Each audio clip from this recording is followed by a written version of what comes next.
Hurmatli kuzatuvchilarimiz, ko'rsangizlar bo'ladi. Xudo xolasa shunday chiroyli ko'rinishdagi Dorika komplektimizni kelinlarni xarid qildilar. Yaqinda to'y edi. Yoshlar baxtli bo'lsin. Xudo xolasa to'ylarida ham qonib xursandchilikda yurgaysiz. Tabriklaymiz. Razimiz sizlardan. Baholardan ko'ngillar to'ldimi axir? Qo'limizdagi biletni endi bu yoqqa tashlaymiz. Xudo xolasa 30-avgust kuni qimmatbaho sovg'alardan birini o'tishingiz mumkin. Omad tilaymiz. Sog' bo'ling, salomat bo'ling.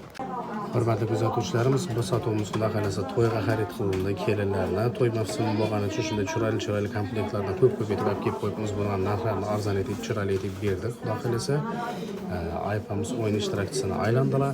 Tabriklaymiz, yaxshilikqa nasib etsin. Xudo xolasa farzandlaringiz baxtli bo'lsin. Bizlardan rozimisiz? Baholardan ko'nglingiz to'ldimi?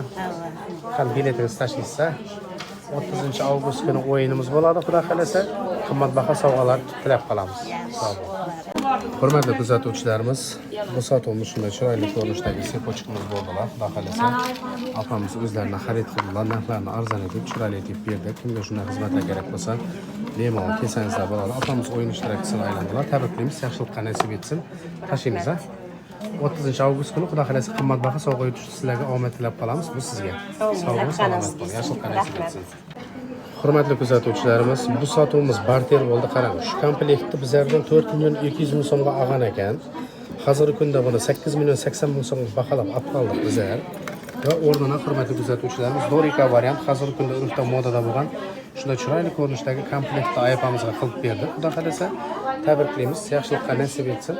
Bu sizga bilet. Rozimiz, baholardan ko'nglingiz to'ldimi? Biletni bu yoqqa tashlasangiz bo'ladi. Xudo xolasa 30-avgust kuni qimmatbaho sovg'alardan birini o'tishda sizga omad tilaymiz. Sog' bo'ling, salomat bo'ling.